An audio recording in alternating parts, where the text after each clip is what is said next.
अस्सलामु अलैकुम वरहमतुल्लाहि वबरकातुहू। मेरे भाइयों और दोस्तों और बहनों, आजकल अक्सर ये कहा जाता है कि मुझे तुम्हारी कसम, तुम्हारे सर की कसम, अपनी वालदा की कसम, अपने बाप की कसम, कुरान की कसम, इस तरह की कस्में खाई जाती हैं। क्या ऐसी कस्में उठानी चाहिए या नहीं उठानी चाहिए? इसके सिलसिला में अल्लाह के प्यारे नबी हज़रत मोहम्मद सल्लल्लाहु अलैहि वसल्लम और अल्लाह के क्या अहकामात हैं, इसके बारे में मैं चंद बातें करने की कोशिश करूँगा। अल्लाह से दुआ है कि मुझे हक बात अल्लाह कहने की तौफीक अता फरमाए। गलती के एहतमाल से बचने के लिए मैं ऊपर से देख कर बात करूँगा। गैर अल्लाह की कसम।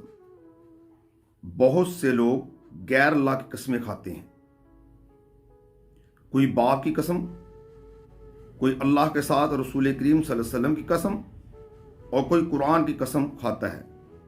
रसूल अकरम सल्लल्लाहु अलैहि वसल्लम ने फरमाया, अपने वालिदैन और शरीकों की कस्में ना खाया करो, कसम सिर्फ अल्लाह ताला की खाया करो, और हरगज कसम ना उठाओ इल्ला ये कि तुम सच्चे हो, यानी झूठी कस्में ना खाया करो।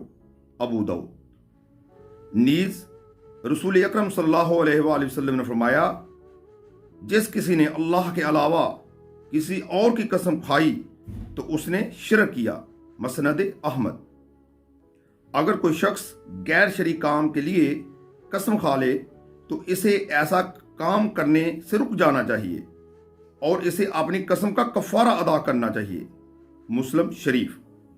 बहरहाल गैर अल्लाह की कस्में खाना कतअन जायज नहीं है।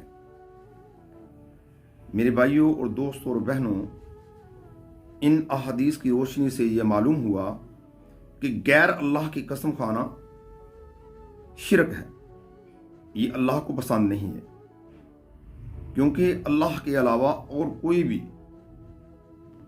किसी जगह पर मौजूद नहीं है।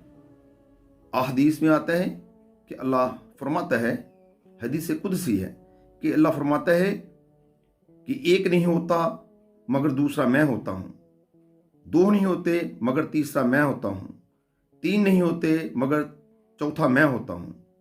यानी कि जिस जगह भी हम हों वहाँ अल्लाह हमारे साथ होता